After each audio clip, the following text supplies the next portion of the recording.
سنیں حضور نے کیا فرمایا۔ نبی پاک صلی اللہ تعالی علیہ وسلم نے دعا دی، کہا اے اللہ اس آدمی کے چہرے کو چمکتا دمکتا رکھنا۔ کیا دعا ہے، اور دی اس محبوب نے ہے کہ جو جب دعا کرتے تھے تو اعلیٰ حضرت بریلوی فرماتے ہیں قبولیت نیچے آ جایا کرتی۔ حضور نے دعا دی، کہا اے اللہ اس آدمی کے چہرے کو چمکتا دمکتا رکھنا جو میری حدیثیں یاد کرتا ہے اور پھر آگے بیان کرتا ہے۔ اس کے چہرے کو چمکتا دمکتا رکھنا، یہ رسول پاک صلی اللہ تعالی علیہ وسلم نے دعا دی۔ میرے عزیز، امام بخاری رحمۃ اللہ علیہ کے ایک شاگرد تھے محمد بن عباس، وہ کہتے ہیں مجھے امام بخاری نا حدیثیں لکھوایا کرتے تھے اور میں حدیثیں لکھا کرتا تھا۔ جب آپ حدیث پاک پڑھتے ہیں یا حدیث پاک سنتے ہیں تو کئی دفعہ ایسے ہوتا ہے کہ آپ کوئی واقعہ اچھے طریقے سے پڑھ رہے ہیں حضور کے دور کا صلی اللہ علیہ وسلم، یا سن رہے ہیں، ایسے لگتا ہے کہ وہ منظر آنکھوں کے سامنے گھوم گیا ہے۔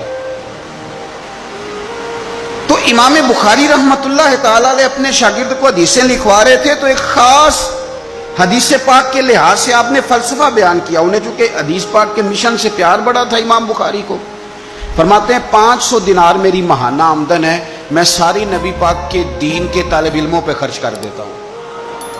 یہ مشن سے پیار ہے۔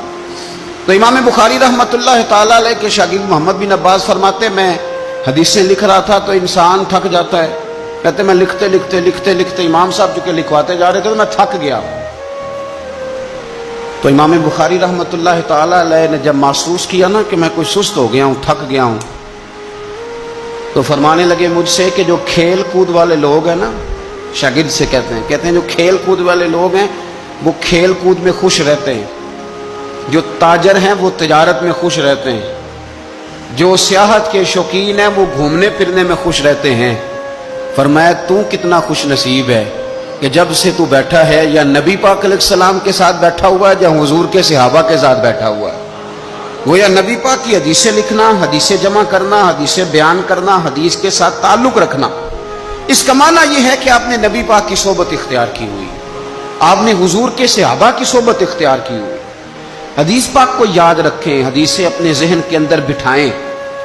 ایک حدیث پاک میں نبی پاک صلی اللہ علیہ وسلم نے فرمایا جس نے 40 حدیثیں جمع کر کے میری امت تک پہنچائی، اللہ قیامت کے دن اسے علماء کے ساتھ کھڑا فرمائے گا۔ حدیثوں کو یاد رکھیں۔ میرا آپ کو مشورہ ہے کہ رات کو بیٹھ کے لکھیں آپ کو کتنی حدیثیں یاد ہیں، جو یاد ہیں وہ لکھیں، اور حضور صلی اللہ علیہ وسلم کی باتوں کا ذکر کریں۔ کسی شاعر نے ایک جملہ کہا تھا پر بڑے بہترین کہہ دیا، وہ کہنے لگا یا رسول اللہ صلی اللہ علیہ وسلم میری تو بات بن گئی ہے بس تیری بات کرتے کرتے۔